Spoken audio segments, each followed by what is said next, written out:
जय हिंद साथियों। एक दुखद घटना के साथ, एक दुखद खबर के साथ हम आपके बीच में हैं। एक ऐसी घटना जो हृदय विदारक घटना है, जो हमें सोचने पर विवश कर देती है कि भीड़ इतनी उन्मादित कैसे हो सकती है कि एक 13 वर्षीय बच्चे की जान ले ले। साथियों, बस्ती जनपद के बस्ती सदर विधानसभा से, बनुआ से एक बारात जाती है रुधौली विधानसभा की निपनिया गांव में, जहां बारातियों और घरातियों में इसलिए मारपीट हो जाता है क्योंकि वो दो पार्टियों के वैचारिक मतभेद थे। कोई किसी पार्टी का गाना बजा रहा था, कोई कह रहा था नहीं इस पार्टी का गाना नहीं बजेगा, हमारी पार्टी का गाना बजेगा। और ये भीड़ इस हद तक आ जाती है कि वो लाठी डंडों से वार करने लगती है, मारपीट करने लगती है, जिस घटना में एक 13 वर्षीय बच्चे की जान चली जाती है। एक परिवार ने अपने उस लाल को खोया है और वो लड़का अपने परिवार में अकेला ही था। ये भीड़ इतने उन्मादित कैसे हो सकती है? इन्हीं बिंदुओं पर बात करने के लिए हमारे साथ बी इंडियन फाउंडेशन से अमित कुमार जी हैं। जी सर, आपका स्वागत है। आपको क्या लगता है कि भीड़ इतनी उन्मादित कैसे हो गई कि एक 13 वर्षीय बच्चे की जान लेने तक आ गई? जाहिर सी बात है कि 13 वर्षीय बच्चा, वो तो उसको मासूम नहीं समझा जाएगा और बड़ी दुखद घटना है। मैंने भी सुना इस घटना के बारे में। हमें बस ये समझना होगा कि ये अंतर है। अभी आपने शब्द प्रयोग किया भीड़। जी। भीड़ अक्सर समाज के खत्म हो जाने के कारण पैदा होती है। आज के टाइम पे जो सोसाइटी है, जिसको हम समाज कहते हैं, वो समाज खत्म हो रहा है। और वो इसलिए खत्म हो रहा है क्योंकि सामाजिक रिश्ते खत्म हो रहे हैं। सामाजिक रिश्तों के स्थान पे आर्थिक रिश्तों ने जो है जगह बनाया हुआ है। पहले गांव में जब बारात किसी के घर आती थी तो गांव की इज्जत का सवाल होता था। बिल्कुल बिल्कुल। गांव की मान प्रतिष्ठा मर्यादा का सवाल होता था और हर आदमी उस वैवाहिक कार्यक्रम में पार्टिसिपेट करता था। जैसे आप पुराने लोगों से पूछिएगा तो आपको बहुत आसानी से दिख जाएगा कि लोग जो है अपने घर का बिस्तर भी देते थे, अपनी चारपाई भी देते थे, अपने बर्तन भी साझा करते थे। और जो खाना पकाने वाला होता था ना, वो कोई प्रोफेशनल आदमी नहीं होता था जो पैसे रख के खाना पकाए। वो खाना पकाने वाला भी उसी गांव समाज का हिस्सा होता था। तो इस तरीके से गांव का एक ताना बाना जो था वो एक सामाजिक रिश्तों पर निर्भर था। अब ये सामाजिक जो रिश्ते हैं ना, वो आर्थिक रिश्ते में परिवर्तित हो रहे हैं। टेंट वाला पैसे के लिए, उसका कोई उस घर से नहीं रिश्ता है। भाई बाराती रह जाते हैं लेकिन टेंट वाला अपना टेंट उतारना स्टार्ट कर देता है। तो हमारे समाज की मौत पर भीड़ पैदा हो रही है और भीड़ को रोज पैदा किया जा रहा है। भीड़ कैसे पैदा हो रही है, भीड़ का मनोविज्ञान क्या है, इस भीड़ से लाभ किसको है, ये सब एक प्रश्न है जिस पर हम सबको विचार करना चाहिए। इस पर क्यों नहीं लोग विचार कर रहे हैं कि भीड़ से किसको फायदा है? इस भीड़ को कौन तैयार कर रहा है? देखिए, हमारी डेमोक्रेसी वैसे में तो बहुत खूबसूरत है और इस डेमोक्रेसी या डेमोक्रेटिक मूल्य को स्थापित करने के लिए हमें फिर से समाज की जरूरत है। मैं जब कहता हूँ कि समाज की मौत हो रही है तो मैं साथ साथ ये देखता हूँ जो पॉलिटिकल पार्टीज है ना, वो उनको इस भीड़ से फायदा है। कैसे फायदा है? हम सब पॉलिटिकल पार्टी के लिए सिर्फ और सिर्फ वोट देने वाली एक मशीन है या एक वोट देने वाली संख्या है। वो संख्या कैसे बनती है? सपोज करिए कि हमको रोज आइडेंटिटी के आधार पर एक संख्या में तब्दील किया जा रहा है। वो आइडेंटिटी किसके आधार पर हो सकती है? आप हिंदू हैं तो आपकी हिंदू आइडेंटिटी के आधार पे आप एक संख्या में तब्दील हो रहे हैं। आप मुस्लिम हैं तो आप मुस्लिम आइडेंटिटी के आधार पे एक संख्या में तब्दील हो रहे हैं। इससे भी इनका काम नहीं चलता है तो फिर ये ब्राह्मण आइडेंटिटी का सवाल लाते हैं, दलित आइडेंटिटी का सवाल लाते हैं, यादव आइडेंटिटी का सवाल लाते हैं, चौधरी आइडेंटिटी का सवाल लाते हैं। ये सारी आइडेंटिटी इस मनुष्य को एक संख्या में तब्दील करती है।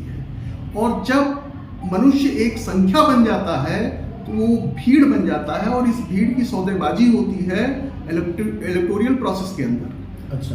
अब आप सोचिए कि लोकतंत्र में संख्या बल सदन का नेता जो होगा वही मुख्यमंत्री चुना जाएगा, या जो है पार्लियामेंट के इलेक्शन में देखें तो सदन का नेता प्रधानमंत्री होगा।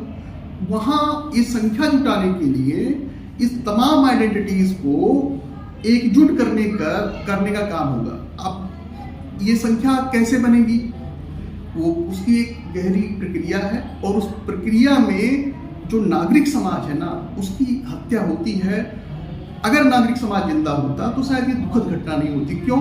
क्योंकि नागरिक समाज जो है हम लोग फिर से अपने पुराने कल्चर को याद करें तो पंचायतें नियुक्त नहीं की जाती थी।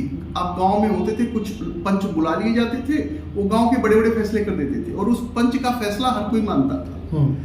तो इसलिए क्योंकि सोसाइटी थी, अगर पंच का फैसला आप नहीं मानते तो पंच आपको जो है वो मतलब वो आपका एक सामाजिक जो रिश्ता है वो छिन्न भिन्न हो जाता।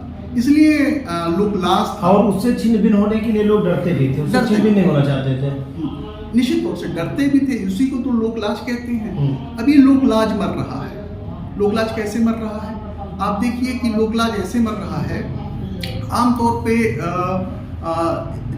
किसी भी धन पशु को फीता काटने के लिए हम बुला लेते हैं।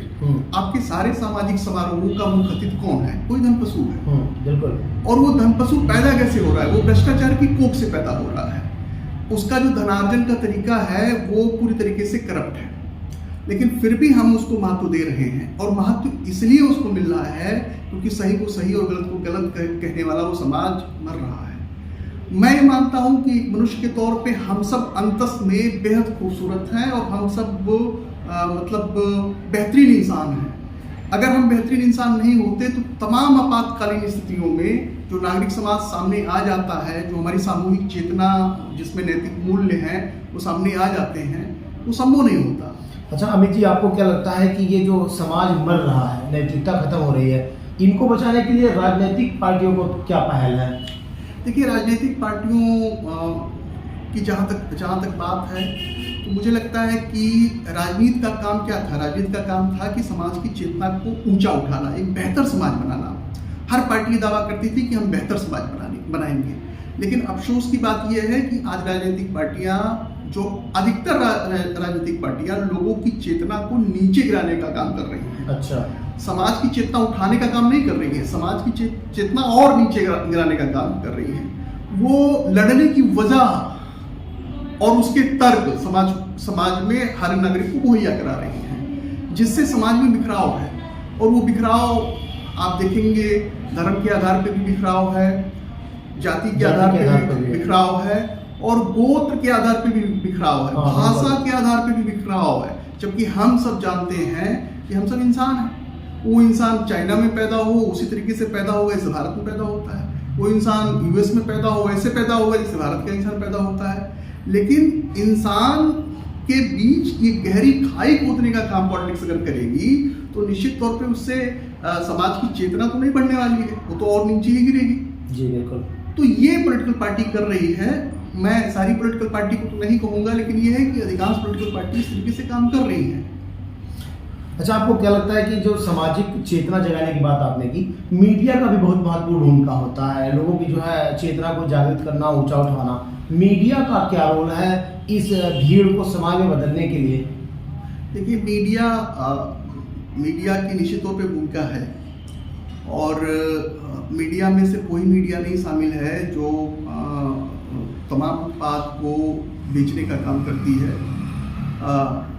सिर्फ उतनी मीडिया सीमित नहीं है, शामिल नहीं है। मीडिया का मतलब ये है कि जब हम लोग गांव स्तर पे या शहर स्तर पे देखते हैं कि अपनी बात ज़्यादातर लोगों तक पहुंचाने की जरूरत होती है तो अब जैसे साथी आते हैं तो ये भी मीडिया है।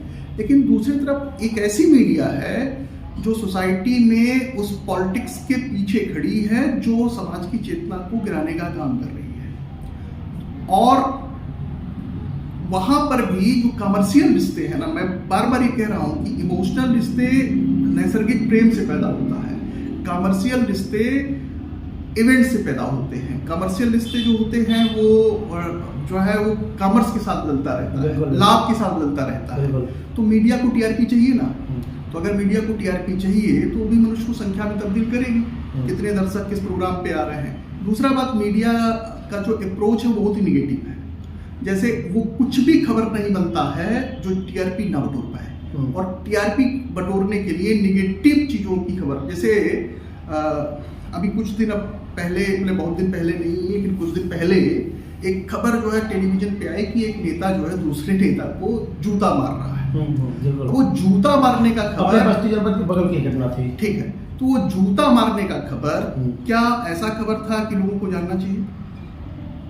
क्या ऐसा खबर था? क्या उससे लोगों की जिंदगी में कोई तब्दीली आती? नहीं आती, लेकिन वो खबर पूरे नेशनल मीडिया पे दिखाई गई। इसी प्रकार से झूठ भरे, अगर आप टेलीविजन के लगातार संपर्क में हैं तो आपका हाइपरटेंशन, आपकी बीपी, आपके अंदर ईर्ष्या, आपके अंदर जो है तमाम मनोविकार पैदा होंगे, और ये मनोविकार जो है वो भीड़ के लिए हिंसा का प्रथम कारक बन जाता है। क्योंकि सोचिए कि जब एक भीड़ किसी को पीट पीट के मार देती है, हत्या कर देती है, तो उसका क्या मनोविज्ञान होता होगा? वो उसके अंदर ये क्रूएल्टी किसने पैदा की? माँ की कोख से तो क्रूएल्टी नहीं पैदा हुई। निश्चित तौर पे इसमें मीडिया दोषी है, लेकिन सारी मीडिया नहीं, क्योंकि आज भी हमको अपनी बात रखने के लिए किसी न किसी माध्यम का प्रयोग करना पड़ेगा, और वो माध्यम हमारा मीडिया होगा। अब जो इस रिस्पॉन्सिबिलिटी को समझ रहे हैं कि हमको समाज बनाना है, वो मीडिया दूसरे तरीके से अप्रोच करेगा, लेकिन वो मीडिया जो समाज को भीड़ में तब्दील करना चाहता है, उसका अप्रोच दूसरा होगा।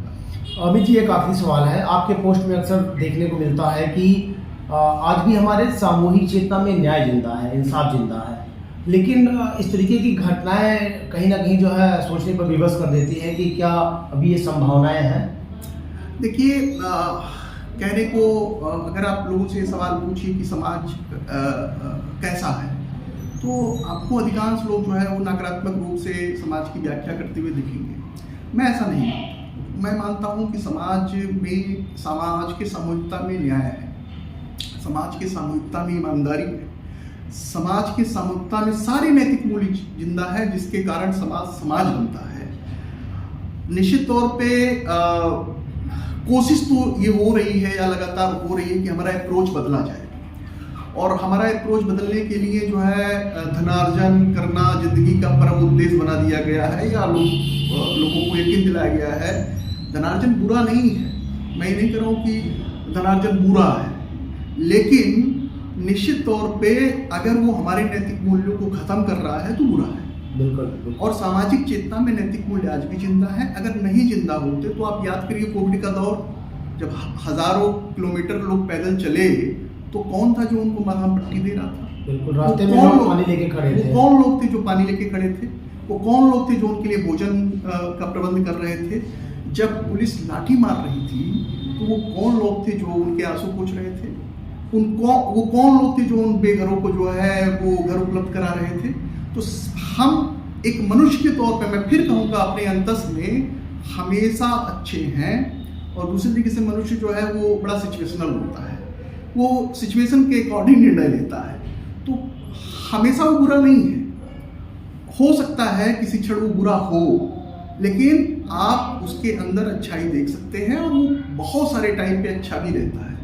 तो हमको अपने अप्रोच को बदलने की ज़रूरत है, और ये जो नकारात्मक दृष्टिकोण है उससे निजात पाने की ज़रूरत है जी, और अच्छे को अच्छा कहने की ज़रूरत है, और सबसे इम्पोर्टेंट है कि भीड़ को समाज में तब्दील करने की ज़रूरत है। बिल्कुल, बिल्कुल। ना कि समाज की हत्या करके उसको भीड़ में कन्वर्ट करने का काम करना चाहिए। तो साथियों, ये हम लोग का छोटा सा प्रयास था कि जो भीड़ है वो समाज में तब्दील हो, या जो हमारा समाज है, सुंदर समाज है, वो समाज भीड़ में ना तब्दील हो। कोई भीड़ इतनी उन्मादित ना हो जाए कि किसी बच्चे की जान ले ले, किसी की जान ले ले, वो चाहे बच्चा हो, बूढ़ा हो, बुजुर्ग, महिला, जो भी हो। और भीड़ को जो है कहीं ना कहीं समाज में बदलने की जरूरत है। तो हमारे साथ खास बातचीत में थे बी इंडियन फाउंडेशन से अमित जी। सर, आपका बहुत बहुत धन्यवाद। और इस वीडियो पर आपकी क्या राय है साथियों, हमें कमेंट कर बताएं, वीडियो शेयर करें। जय Hind. Please subscribe and don't forget to press the bell icon to get notified whenever we upload a new video.